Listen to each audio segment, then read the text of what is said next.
The oboe is one of the least used woodwinds in jazz music. It has a special character that can be easily identified in an ensemble setting. As stated in Kennan and Grantham's The Technique of Orchestration, its spicy, somewhat nasal tone is one of the most distinctive of orchestral colours, one that has a way of cutting through other colours and of standing out against any background. For this reason, the oboe is an ideal solo instrument. It can be poignant or light-hearted, and it is especially well suited to melodies of a pastoral nature. The oboe's special quality can become tiresome if used too often, but when it's used well, it is a marvellous timbre. It often rises beautifully out of the mist after a rich orchestral passage.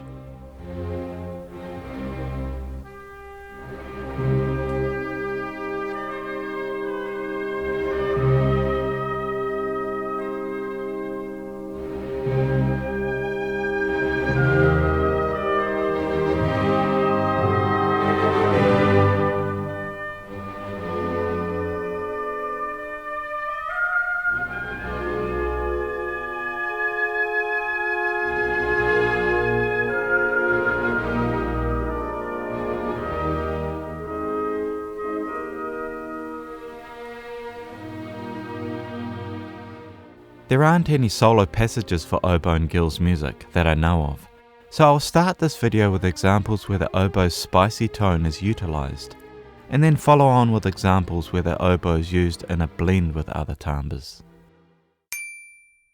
The oboe is utilised above this beautiful passage from the opening track of Sketches of Spain. It adds a slow, simple counterpoint to the flute melody here. The special timbre of the oboe makes it audible above the music and gives it a longing quality. It's a rather subtle effect, but if the part were played by a clarinet or flute, it wouldn't have the same impact.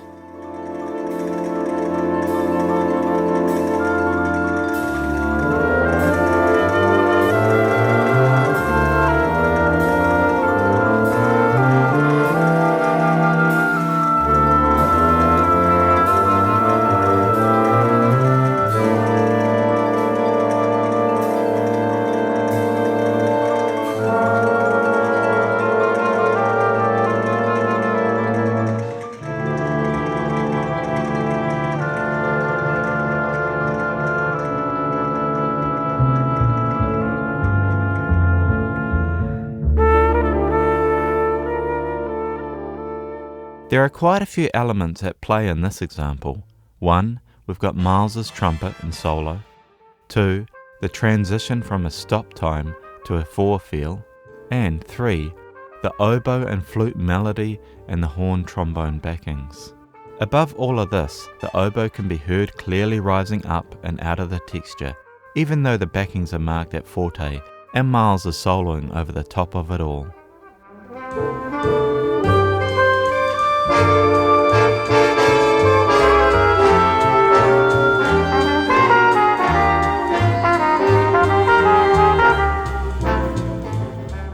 Here's another example from the album Sketches of Spain. The oboe frequently leads the woodwind passages throughout Will-o'-the-Wisp. Note how sharp and incisive these parallel major 7th chords sound in this opening phrase. This is thanks to the oboe being on top of the voicing.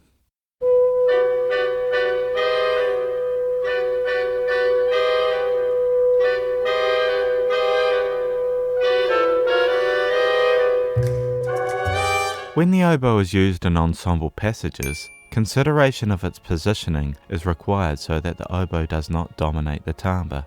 Here's an example from a tutti chord in Debussy's La Mer, 3rd movement. Notice the position of the oboes in relation to the whole. The oboes and clarinets are below the flutes and are interlocked with each other. This voicing ensures the uniformity of the chord.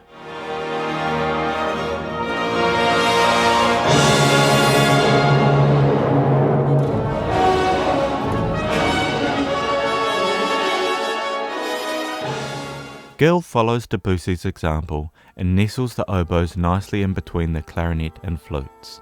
It is in a controllable part of its range, so it will not dominate the passage, allowing Miles to shine. Situated in the heart of the chord are the horns, binding the timbre together. Be sure to watch my earlier videos about French horn orchestration if you haven't already.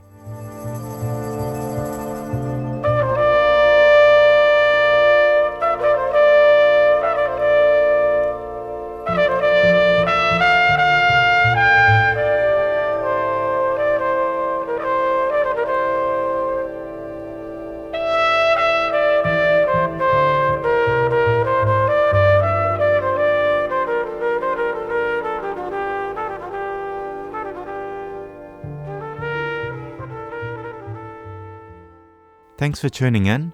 Leave any questions you have in the comments section.